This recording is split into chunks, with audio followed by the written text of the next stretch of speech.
You're listening to RetRead Podcast. I'm Anna. I'm Serge, and we're here to talk about books we've read. Hope you enjoy.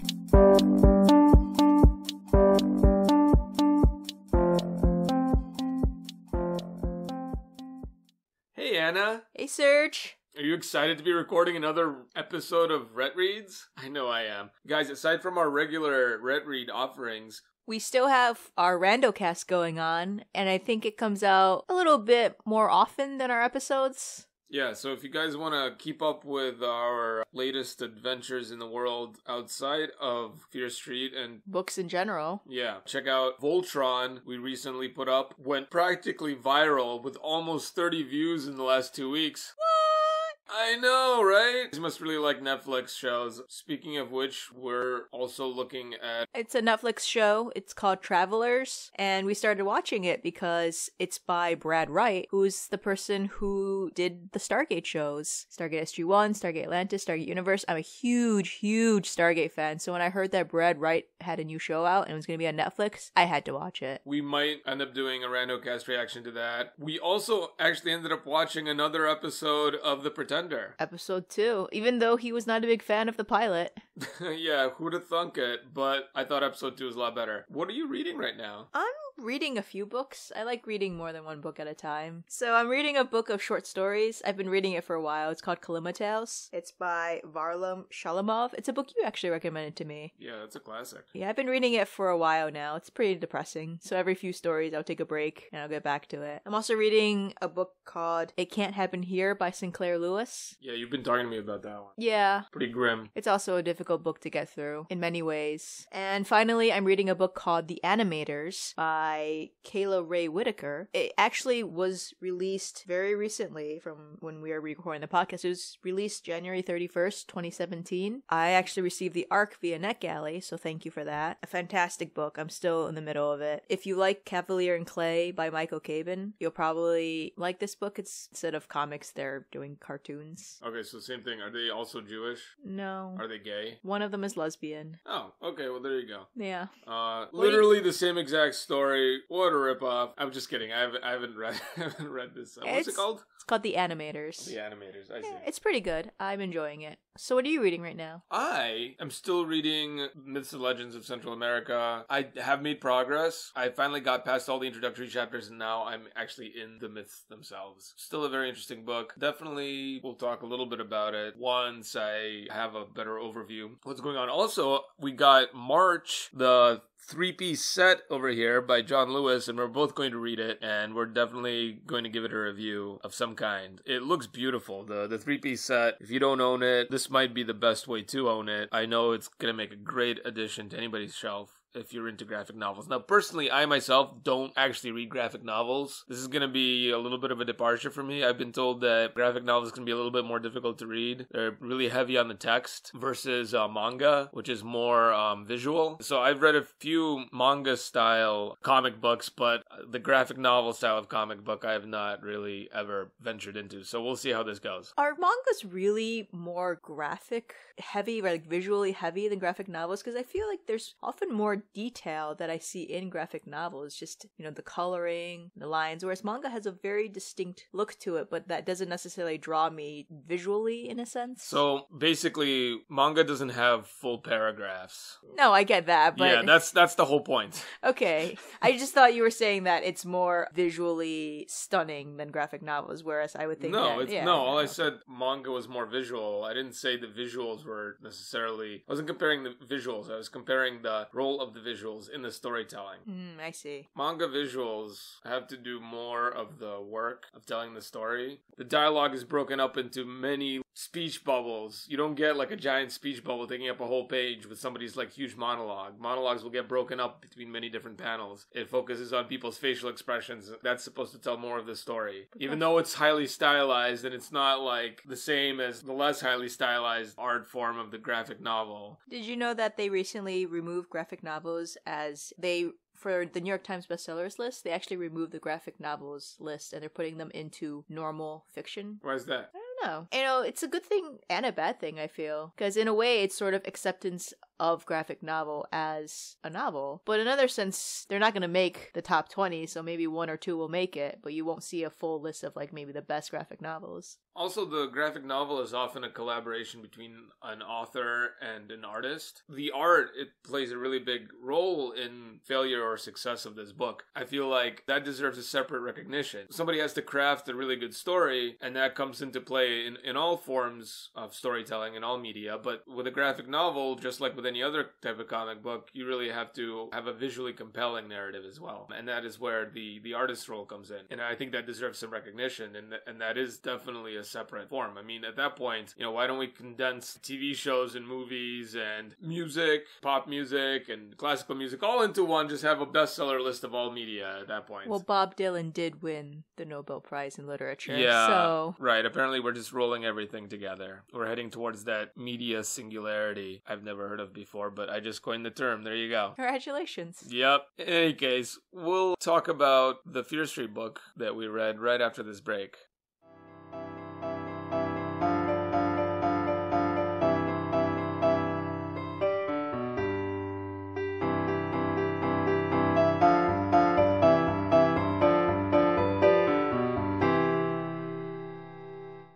And we're back! Today we're going to talk about Fear Street, The Wrong Number. So we both made some predictions at the end of last episode. How did your predictions come out?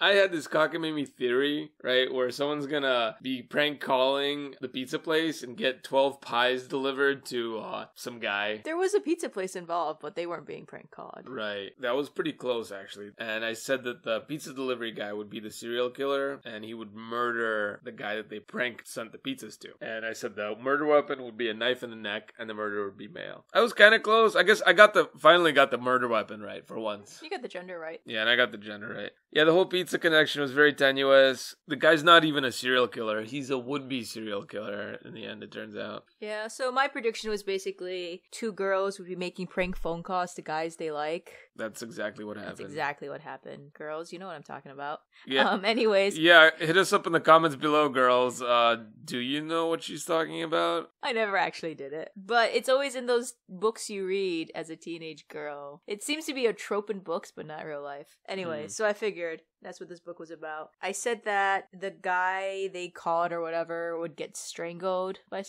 another guy. So I only said strangling because you had already taken knife, so I'm a little upset about that. Yeah, I got the gender right, and I got the general gist of the story correct. One thing we both got right, I think, was that we guessed that the person that they prank called would end up being the murderer victim, and it was kind of correct. They call somebody, they pick up the phone, and they get murdered. Yeah, but it wasn't even them who called the person. It wasn't really a prank call, but it happened. Anyway. It had a prologue. Yeah, prologue is back. Also, a very episodic book. You don't really see the other characters making a comeback. Except they were there. They were there, but that was my general gist of what it would be like, where they would exist. Right, but compared to some of the other ones, like Surprise Party. Right, but my gist was that they would exist in this world, and you would still see them. Not that they would be main characters. Okay, so it's not as episodic as The Attack of the Killer Canoes, but it's pretty up there in episodicity. So what's the general plot synopsis here? So general plot synopsis is we got Deena. Her brother Chuck is coming to stay. Half-brother. He grew up in a rough neighborhood in the central city, whatever that is, Columbus, Ohio, I guess. And what? And so he has gotten a lot of trouble. He should have graduated already, but he got kicked out of school because he got in a fight or something. So basically, the plot synopsis is Deena and Jade make prank phone calls because Deena just got her own phone in her room. Chuck finds out and decides, hey, wouldn't it be cool if we made more fun prank calls than calling other guys? And they end up calling a woman who's about to get murdered. And then a freak series of events, they get framed, or Chuck gets framed for the murder. And it's up to Deena and Jade to figure out how to exonerate him. Right, and Jade is hot for Chuck. Well, Chuck is supposed to be hot. Chuck is a hunk. So let's introduce characters. Yeah, okay. Yeah, so let's start with Deena. She's the main female. Apparently, what really stood out to Serge about her is that she drives a Civic, her mom's Honda Civic, and her dad's Beamer at different points through the book. Because I see his notes and... Yeah, so I think her line is, she enjoys driving both the Civic and the BMW equally as much. Hashtag privileged. Right. Well, you know, the BMW is supposed to be the ultimate driving machine, right? And her Honda Civic is apparently just as good. Yeah, her family's pretty well off. Her dad is the vice president of the telephone company. That's right. And her mom is also vice president of the social services. Right. Or maybe the president, something, an executive anyway. And they have a long cobblestone driveway. It's like a semicircle driveway. Although at another point in time, I could have sworn it was described as gravel. So there might be like a little bit of plot discontinuity there. I'd have to go back and check. You could have gravel on it. No, you either have cobblestone or you have gravel. Well, if you do like a driveway expansion, if it goes to another part. Because you're talking about when the car, she thinks the person is coming to her house and she hears like gravel. But I was assuming that was the gravel by the road. And then, because there's always a little bit of gravel there. Is there always? No.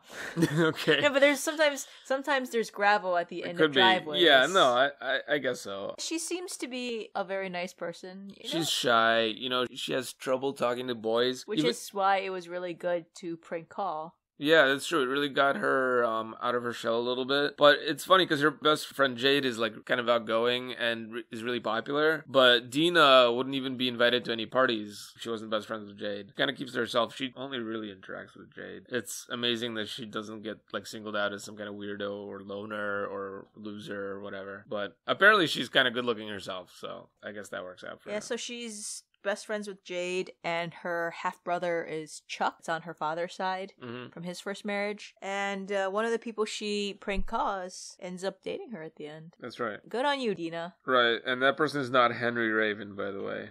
That was mean. Okay, now let's go on to... Are we done talking about Deena? Yeah, so let's move on to Jade, who drives a Corvette. Is it just a you thing where you just really pay attention to No, you know how... cars? Okay, so it's just like how they mentioned that Fear Street thing came up again, where they compared how somebody looks to a well-known person. Yes. Well, what I noticed about Fear Street is they keep... mentioning cars? Yeah, they keep name-dropping car brands. What I think is interesting is that these cars are still around, aren't they? They still make Honda Civics. Right. And they still make Corvettes. Yeah, the Civic, I guess it's the first modern car that you... Well, no, they also mentioned the Ford Taurus in the first book. Yeah, that's true. Which is still around. One thing to note about cars here is you don't get a repeat performance. Each car takes the stage and then bows out and another car appears in the next book. Yeah, is he trying to show that he's not getting endorsements from them, so he's just throwing every single car in there once? Hey, Coca-Cola makes an appearance in every single book. They always go out for a Coke. But that's part of the vernacular, isn't it? Like, people just say, I want a Coke. So, it makes sense. Yeah, no one's going out for a Pepsi in this series.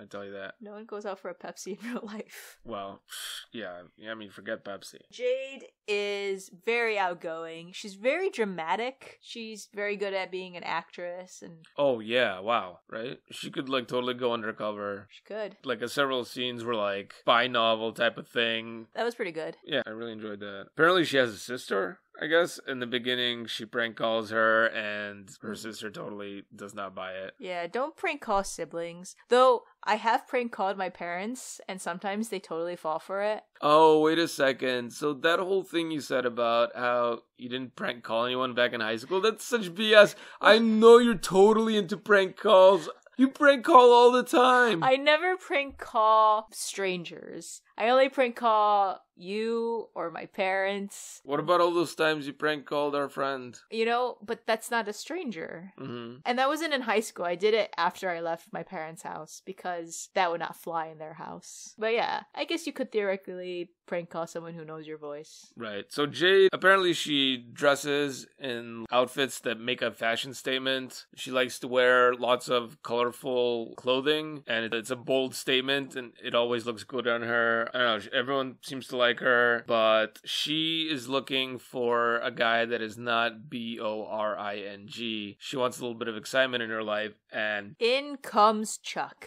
Yeah. The hell-raising half-brother who basically got kicked out of his old school and had to come move in with his dad, his stepmom, and his half-sister. And he's a really cool introduction. Yeah, his introductory scene is cool, obviously. So they're coming back from the airport, and there's this multi-car pileup, and the dad dad almost crashes into it, but he stops just in the nick of time. Yeah, those BMW engineered brakes stop him inches away from disaster. Chuck runs to join the crowd to see what's going on against the father's wishes, and there's this car on fire. Yeah, and there's a puppy trapped inside. And the kid is screaming, "My dog's inside!" No, the kid is actually just screaming the dog's name. Tootsie! Tootsie's inside! Oh, where? And then Chuck runs to the car as it explodes. Right, it literally explodes. Deena sees that there's a puppy in there, but actually, the way it's written, Chuck might not even know that Tootsie is a puppy. Tootsie might actually be just a bag of Tootsie Rolls, and this is a really fat kid. This is sad that his Tootsie Rolls are about to blow up. Did you like Tootsie Rolls? No. Did you like the Tootsie Pops? Well, yeah, we all did. Yeah, but what'd you do once you got to the Tootsie Roll in the middle? You crunched it, and you chewed on it. But you would eat the Tootsie Roll inside the Tootsie Pop, even though you didn't like Tootsie Rolls? Yes. Well, didn't you? Not always. Really? You would just throw that out? I would wrap it up. How did you get the entire pop around it without eating the Tootsie Roll? You just keep sucking until there's no color, and it's just the brown Are you thing. one of the weirdos that just, keeps licking instead of just crunching it? Yes, because I'm always scared of hurting my teeth. So wait, so you're one of those people that could have known. Well, I didn't lick it. I mean, I could have timed how long it was in my mouth for. Oh my god, you didn't bite on it? No. Ugh, what is wrong with you? That's weird. So anyways, he rescues the dog. There's smoke everywhere, and he comes out, and he's covered in soot. Right, and he's smiling, he kisses the dog and gives it back to the kid, and the mom, even though she's concussed, gives him a hug and says thank you, and he's like, oh, it's no trouble, and he beams this smile, and that's one of his two personalities. Yes, when you first meet him at the airport, he has a cross between a sneer and a scowl, which Deena dubs a snowl. This is really nice. We should just add this to the Fear Street mythology. Here we have RL Stine coining a new word. I mean, this is some real world building here. This is right up there with Tolkien and creating the elven language. This is big stuff. Yeah, he's got a weird, double personality thing going on. Maybe because of his upbringing, his parents are separated or whatever. He didn't really interact that much with Deena, so that tells me he didn't really see his dad that much. Mm-hmm. It must have just been him and his mom, or maybe he had a stepdad. I'm not sure. It's not really explained. Yeah, but he got in a lot of trouble. He fell in with the wrong crowd. Yeah. And I guess he just had to pretend to be a tough guy the entire time, so that's why he has two personalities. You see this inner, really good person, but it's coated with this angry, resentful veneer. Right. And that double personality thing, and the fact that maybe you start to think maybe his upbringing wasn't that great, maybe that's what led him to have the angry part of him, that brings you back to the prologue, and you start thinking, hey, maybe he's the guy in the prologue. Did you think it was him? No, but it definitely plants the thought there, doesn't it? Right off the bat, if you were making a list of suspects, a la Surprise Party, then he'd be on it for sure. Yeah, and then by the end of the book, he's sort of reformed. He's no longer angry all the time, and he's dating Jade. Yeah, life behind bars will do that to you. It was only a week. Straightened him up real good. Next. Maybe he was talking to that one inmate who was bragging about killing an entire family in the state park while they were camping. That was his cellmate, right? Yeah. Deena goes to visit him, and he's just like, you need to get me out of here. I can't be here. I can't live like this. These people, they're criminals. And it's like, oh yeah. And there's that TV show where they put those troubled kids in jail for and I was just like, yep, okay. Did RL Stine start that? Invent the show. Did he inception that in the minds of someone? They're like, wow, we wanted to make a Fear Street TV show, but we saw this. That's right. Next we got Henry Raven. So I wrote him down because I thought maybe he'd be a character in this book. He wasn't actually. He's just one of the guys they prank call. He might be in another book, right? Yeah, that's true. Yeah, this guy's a computer geek. The only thing he cares about, and I quote, is his computer. And mind you, this is 1990 we're in now. If it's top of the line, it might be a 386, 4 megs of RAM or something. You know, the Babysitters Club came out in the mid-80s, and Claudia's sister Janine was also in high school during the books. She was also into computers. Right. So her entire thing was just sitting in front of her computer screen and clackety, clackety, clackety. So I guess that's how young adult or middle grade fiction portrayed quote-unquote nerds. Right. The thing is, he wouldn't have even had much of access to the internet at this point. It didn't really exist, per se. He might have been on, some kind of message board.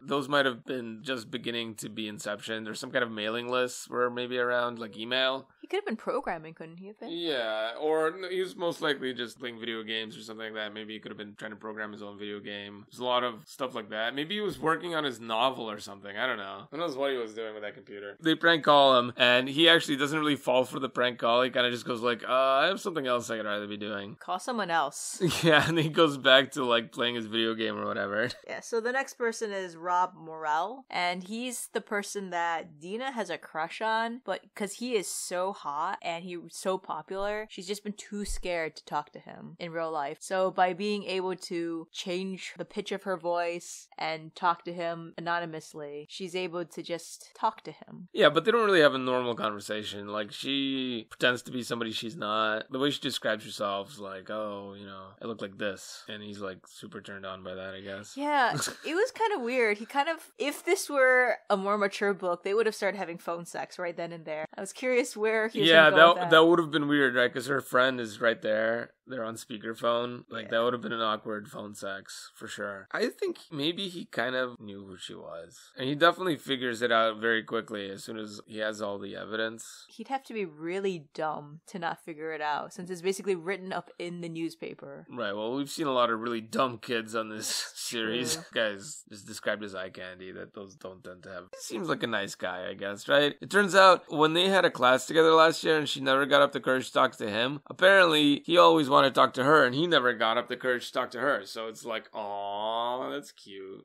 He likes her too. So I thought that was nice. There's not that much to him. And the next character is Bobby Mccrory. He's basically the school bully. Chuck gets in a fight with him. First day. Knife fight. Apparently Chuck brings a knife to school, which, hint hint. What do you mean, hint hint? Brings a knife to school and gets caught with it. Who was murdered and how? They know that's his weapon of choice. What? Chuck's weapon of choice is a knife, correct? Right. And Mrs. Faberson. Yeah. She was stabbed with a knife, correct? Right. So they know that his weapon of choice is a knife, and that's why it's easy to say he's the murderer, because they already know that's his weapon of choice. Oh, right. Yeah. No, that makes sense, I guess. I think what really made it obvious was his fingerprints all over the freaking knife. Yeah, no, but I'm just with saying... With her blood all over it. I'm saying that it's a murder weapon. Easy to say that, oh yeah, he would definitely kill her with a knife because he's... I think in a court of law, they don't even have to go there because they've produced the murder weapon. In this place's There's court his of bloody law, fingerprints. I think the rest of the students could totally buy that Chuck killed someone with a knife because they saw him getting in a knife fight that day in school. So Bobby Mccrory is pretty much a jerk. He has a gang of bullies, and he gets in a fight with Chuck on the first day. Yeah, but Chuck gets back at him by prank calling him and pretending to be the ghost of Fear Street. The Phantom. Of the opera, right. Well, Ghost of Fear Street is not as scary as Phantom of Fear Street. Scary or not, Bobby nearly shits his pants. We want to get back into this later on, because all these local yo-hos, country bumpkins, whatever, are so fucking scared of Fear Street. Chuck comes in from big old Central City and he laughs at all of them. And by the way, nobody ever proves him wrong at any point.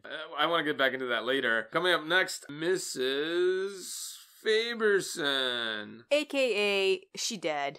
Oh, she dead. To prove a point that Fear Street is not scary, Chuck decides that he will prank call a house on Fear Street, any house. He takes the phone book, finds the first Fear Street phone number he sees, and then calls it. But instead of being able to prank call this lady is basically screaming, "Oh my god, save me, he's gonna kill me, you need to come and save me." Yeah, and then you hear like a commotion in the background there. It sounds like she's getting murdered. Yeah, the house is getting torn apart, she's screaming. That's kind of interesting. The phone gets hung up. The kids all look at each other like, what do we do now? Mrs. Faberson is rich. She inherited a lot of money. But apparently not enough money to afford a house off Fear Street. Yeah, because Mr. Faberson spent all that money trying to start a restaurant, and that didn't really work. Now she's at her wit's end and also the end of her cash supply. She basically writes him a letter and says, "I'm leaving you, taking my stuff, I'm taking the rest of my money." And he went, no, and killed her. Her death scene's pretty horrific, actually. The whole like domestic violence thing is pretty messed up. Brings us to Mr. Faberson, yeah, the murderer. He's one messed up man. And like, I guess at one point they say like, wow, she must have loved him at one point, but like, I don't see how, because he's not a likable character. Yeah, if he were the rich one, you could sort of see that the woman would try to be a trophy wife and get his money, but she was the rich one. He's just a violent prick, basically. Yeah, and he was cheating on her. Yeah, it was pretty bad. He's a failed businessman. He runs the Italian restaurant, which we mentioned earlier. There was a tenuous connection between my plot prediction and his restaurant, which does also serve pizza, amongst other Italian things. Coleslaw, also, that famed Italian dish. It's what I get every time I go out to an Italian restaurant. That's right. And they make a lot of it, apparently, at that place. I have an idea. So why his restaurant's failing? So he had a personal assistant, Lisa Morrison, and they were banging. Yeah, she was assisting him with a little bit more than the business. Well, there's some extracurricular business getting conducted. Yeah, they had a one-way ticket to South America. Yeah, Argentina. That's basically all the characters. You want to get into the depths of this plot? Can we just talk about how awful the cops are? The thing is, like, they have an open and shut case. You have this kid with a troubled background. He just got into a knife fight in school. He got expelled from his last school for hanging out with hoodlums and getting into violent situations. He's got this whole rap sheet a mile long. By the way, aren't those records sealed once you become an adult? But apparently not in this case. He's going to be tried as an adult because he's 18 now. Basically, they found mud on the car, placing them at Fear Street that night. Apparently it has very specific mud. Yes, it's got some kind of blue clay. Yeah, and then they found the fingerprints on the knife. The bloody knife that was clearly the murder weapon. And then they have a witness, the husband. Mr. Faberson. And the only thing he has in his defense is their cockamamie story, which also implicates him in the bombing. A fake bomb scare. Yeah, so it's really not looking good for him. Yes, it's frustrating from the girl's point of view, but it's really understandable that the police behaved the way they did, don't you think? You find out at the end of the book, they were just using him to get to Mr. Faberson, because Mr. Faberson was always their number one suspect. Chuck and Deena's dad, their lawyer, was actually able to get him out on bail if they wanted it. But basically they wanted to scare Chuck, and they wanted Mr. Faberson to think that they caught the serial killer so they'd catch him making a mistake. So that's a bit unethical. They were playing it fast and loose, and they also endangered the girls. If the police had come moments later, the girls would have been chainsawed to death, but not in the way you're thinking. That was a weird way to get chainsawed. Yeah, that was pretty interesting and different. They're basically on a tree. They just climbed out of his house onto the tree next to the house. Maple tree. The maple tree. And Mr. Faberson is going to chainsaw that tree down. Yeah, it's almost like a Looney Tunes sort of scene where somebody's up a tree and is getting axed or something and the tree's about to fall. It's weird. The tree does fall after they come off of it. Yeah. Why was there a weird scream when he started cutting the tree with his chainsaw? That was supposed to be like a little bit of like a mystery, right? The tree was like trying to get inside the house with its branches. I feel like that tree was supposed to be a Fear Street thing. There was hints about it. Just like how in the first book, there was that point in time when the main villain... Wouldn't the high-pitched wail be Jade? Oh, was it? But it doesn't say Jade gave a high-pitched wail, does it? But isn't that just implied? It's just like how the ghost of Anna might have visited Corey in the first book. We've yet to see anything supernatural. By the way, Chuck turns out to be completely right. As far as we know, once again, nothing wrong with Fear Street. But to be fair, after they've had this experience on Fear Street, they're never going back. No, and Chuck actually did end up getting scared straight. Do you want to talk about fake news? There's a lot of like leaks from within the police department to the local newspaper, but also end up finding some snippets in there that are completely falsified. So not only is somebody leaking, it looks like it's not even first-hand information. Like somebody talked to somebody inside the police department, and then through like this weird game of telephone, the story has now become distorted. This completely fake news ends up getting reported in the town newspaper. Now, I think this is actually a really key point, because if you look back, who reads the newspaper? Quarry. What is he always quoting? Oh, these crazy things that happen on Fear Street or the Fear Street Woods, according to the town paper. Guess what? We have first-hand information because we saw what actually happened versus what's reported in the newspaper. We see this paper is reporting fake news all the time. If they messed up the coverage of this one story, this is like a relatively important story, probably the rest of the paper might just be filler that's just completely fabricated and made up. just to fill up the space. Because their one big headline story for the day is not factual. They did not get good sources. They did not double check, and they made up half the stuff. When they show up to school the day after they're arrested by the police, whatever, it talks about 2 girls are accused. They didn't even interview Jade. So why does the story say that there's 2 girls implicated? At that point, Jade has not been implicated by the police in any way whatsoever. That's not known. That's completely made up. The police knew there were 2 girls, though. But they don't know that... They didn't say the name of the 2 girls, but the cops knew there were 2 girls because Mr. Faberson said it was a boy and 2 girls. That's when the cops went to Deena and Chuck's house. They said, do you have 3 children, a boy and 2 girls? So they knew it was 2 girls on top of Chuck. Yeah, but if you look at that, the way that story is written, there's something in there that's totally fake. Yeah, also arrested were 2 juvenile girls who were later released to their parents' custody. So Jade was never arrested that night. That's completely fake. And so then they're talking about, it's awful, isn't it? But do you think anyone knows it's us? It says we were both arrested, Jade said, but I wasn't even there. It doesn't matter, said Deena. The article makes everything look as bad as possible. People are only going to believe the worst. It's almost like she expects this from her hometown newspaper. It's almost like this newspaper always inflates every single story to make it look as bad as possible. Don't all local newspapers do that? Well, this one takes it to some kind of extreme where everything is blamed on Fear Street somehow and is blown out of proportion. It's part of evil corporation's big plan, isn't it? Yeah, maybe they're running the paper. Maybe that blue dirt has something to do with it. You can find the glowing rock thing in the blue clay. There you go. Right, going back to the glowing rocks from... Missing. That's right, Missing 411, where you had the monkey skulls. So I think we're starting to put this thing together. And definitely, I think this is some serious evidence. And I know we're getting to the mythos here, but there's some serious evidence that the newspaper's involved in this entire thing. We could go to the mythos now, right? What else do we want to talk about here? Concussion. Basically, at the end of the book, Jade has a really bad concussion where she got knocked out cold by... Faberson? They call an ambulance for Faberson because he got shot a couple times. But she just gets to go home. Possibly die from a traumatic brain injury because she doesn't even get the concussion protocol. She doesn't get anything. She doesn't get interviewed. Nobody looks at her eyes and pupils. Possible memory loss. Nothing. That's just skipped. She could very well fall asleep that night and never wake up based on how she got smacked over the head. So, not cool. Once again, lack of basic first aid procedures, except this time coming from,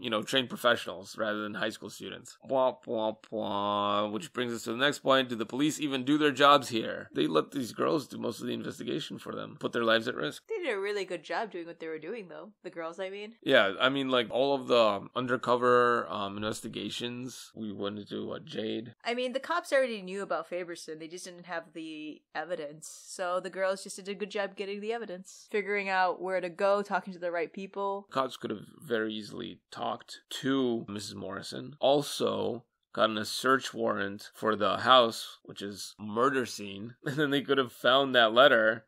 Everything ends happily, and guess who's the first one to say congrats to Deena? Hello, Della. So that's kind of cool. You get a little shout back. Yeah, but Corey is in this book as well. He was actually in the bowling alley when they called in the bomb hoax. Oh, really? Yeah. Remember, he was the one interview that said, "Oh, I can't believe they did it." Oh, was he the one? He almost got a perfect game, and he was complaining about that. Oh, poor Corey. Do you think he's still with Lisa? I don't know. They didn't have any interaction together, but Lisa was trying to interview Deena the entire time to get an exclusive for the Shady Side High newspaper. At this point, it is actually already conceivable they may have broken up. Possibly. It's possible. But even if they have broken up, they might have lasted a whole year at this point. Because this is a year later from the events of the first book. Didn't Missing, the previous book, take place around the same timeline? Missing was in the summer. They still at school. Yeah, it was weird, but I thought maybe it took place the previous spring. Around the time of the overnight? Yeah. Because the overnight had 4 weeks left of school.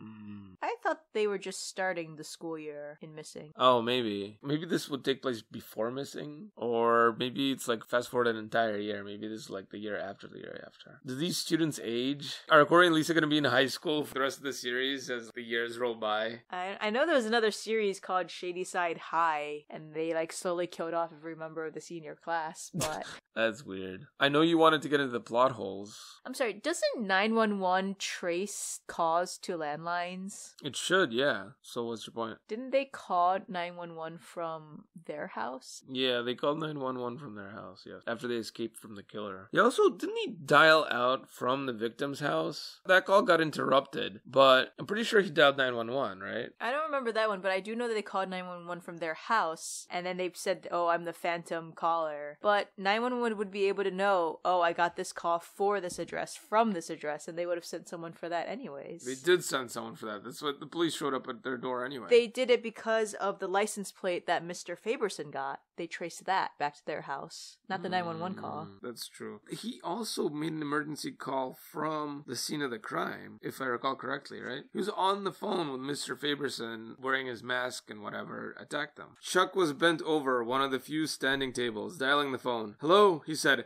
I want to report, before he could finish, heard loud footsteps on the stairway. Someone is here. They have this whole confrontation. He's already dialed an emergency number. Right, so that's usually recorded. Right, so he's dialed an emergency number, and then this huge kerfuffle happens where clearly some shit went down. They should have sent a cruiser at that point. Exactly, to that address, and they don't. Yeah, that's kind of weird. And you kind of get that idea in the previous book, Missing, where the police department is missing in action. The FBI is kind of going it alone there, and the only guy from the local police is actually just complete fake out. But they never contacted the local police, so why would they be part of that? Missing? Well, they knew better. The And local also, police force is completely in that, probably in the pocket of the corporation or whatever. Probably, but the FBI wouldn't necessarily want local jurisdiction to be in on it, especially if they think the local cops are in the cult. Right. So that's why that was the case. They probably are in the cult. Yeah, that's true. Also, when did Star 69 become a thing? What is Star 69? You know what Star 69 is? Nope. It traces any phone calls you get. Ah. If you do Star 67, it blocks your ability to be Star 69. Another thing was they leaked a lot to the press.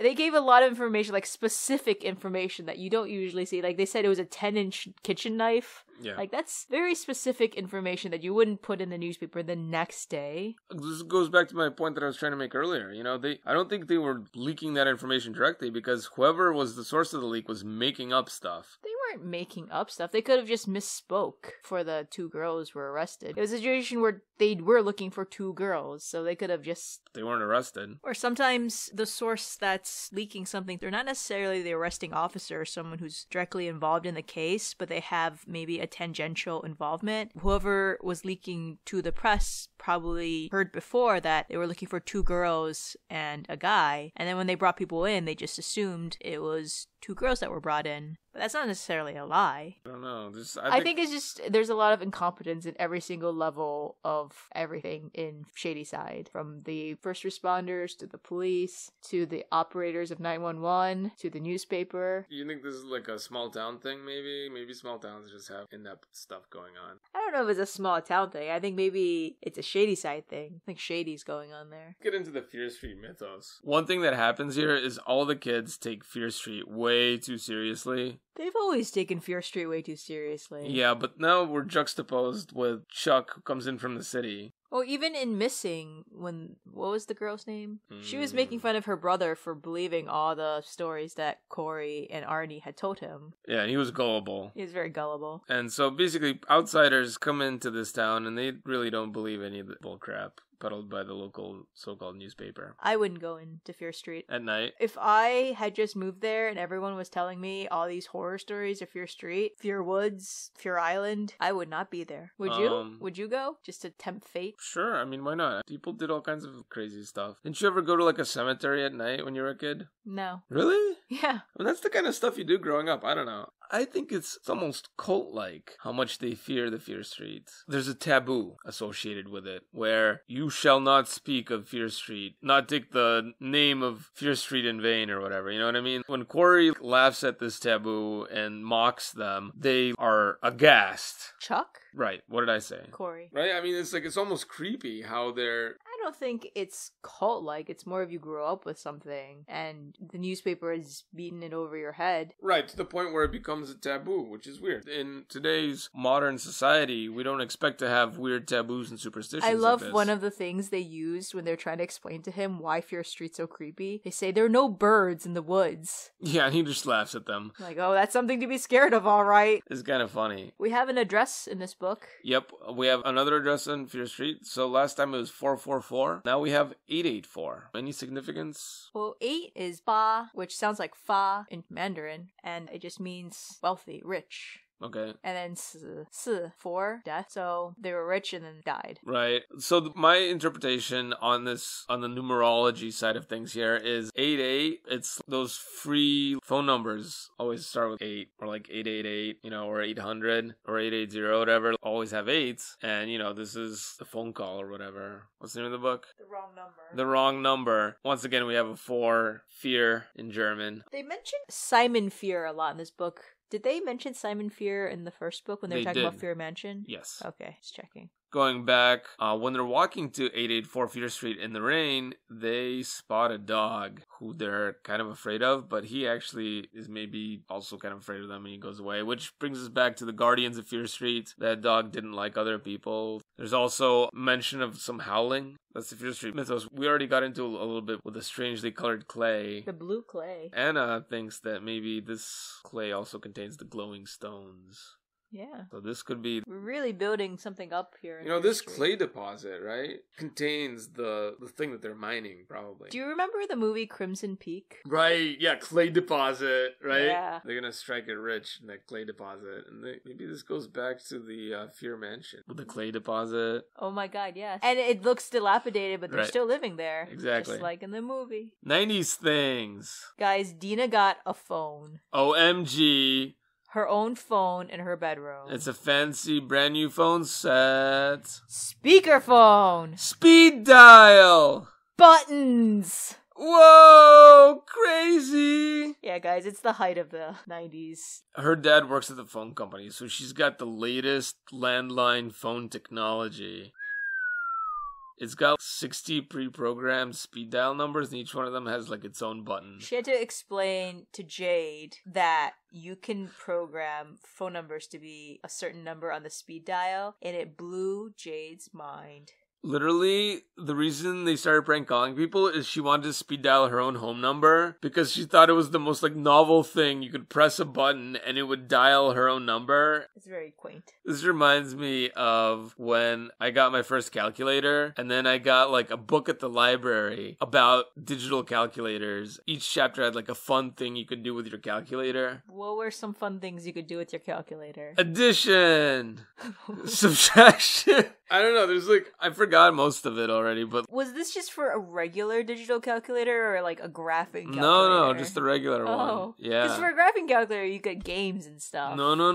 This is an old book from the 80s, and it was about how to have fun with your scientific calculator. Did you know that you could make the numbers look like certain letters? Boobs. Yeah, you could write boobs, for instance. Yeah, that was in there. That was in the book. And there's some neat tricks about how to turn it into a counter, for instance, so you could tally things up, I think. Maybe, I don't know. I'd have to get the book again. It was a pretty neat book. Anyway, it reminds me of that. When you have a thing that is actually completely boring and very utilitarian, and you try to make more of it than it really is, because it's kind of novel to you. Don't you collect calculators? Yeah, I did. I used to also draw calculators as a hobby, sketch them with pencil and paper.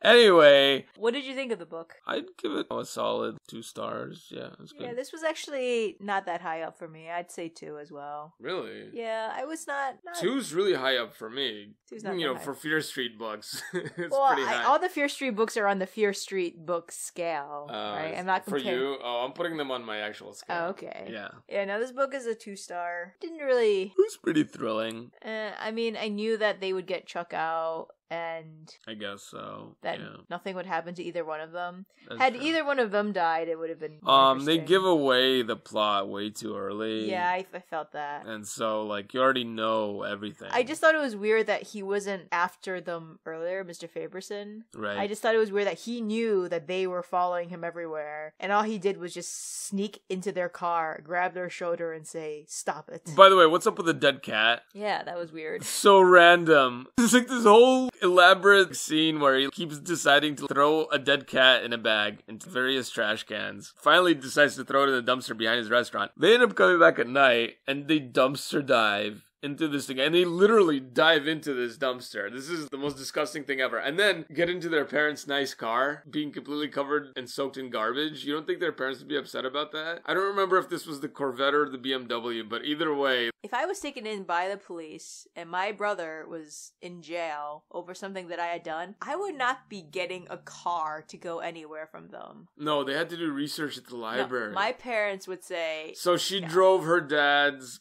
BMW, dropped her dad off at work. Wow. These parents are very... very chill. Yeah. My parents would not be okay with that. First of all, I would not let the kid drive the BMW. And then after they came back and the BMW smelled like garbage and there was like a banana peel in there, I would definitely not let them drive it. That's pretty messed up. Wow, we really got sidetracked again. So out of bags of dead cats, you'd give it 2? 2 bags of dead cats. Out of 5. Out of 5, yep. I'd give it 2 as well. Predictions for the next... What is the next one called? It's called The Sleepwalker. Uh-oh. She isn't safe, even in her dreams. Dun, dun, dun. Oh, this one's so easy. I'm gonna let you start since I started last time. Well, obviously, it's about a girl who sleepwalks. And it looks like she's sleepwalking in Fear Street. It looks like she's going into the lake. She looks possessed. Witchcraft.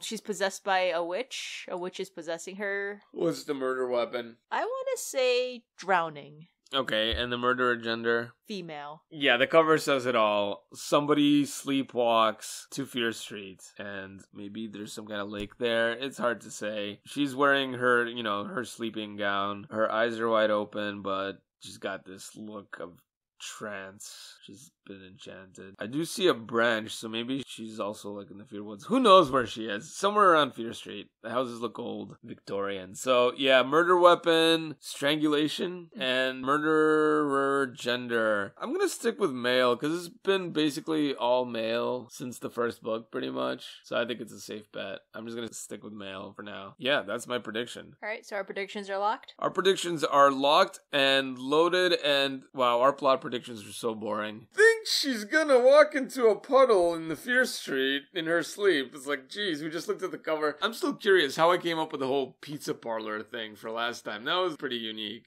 Liquor. Lots and lots of liquor. Alright guys, we'll see you next time, and stay tuned for more. Check out our rando casts if they come up. Peace! Thanks for listening to another thrilling episode of RetRead Podcast. If you like what you hear, give us a shout out. If not, let us know why in the comments.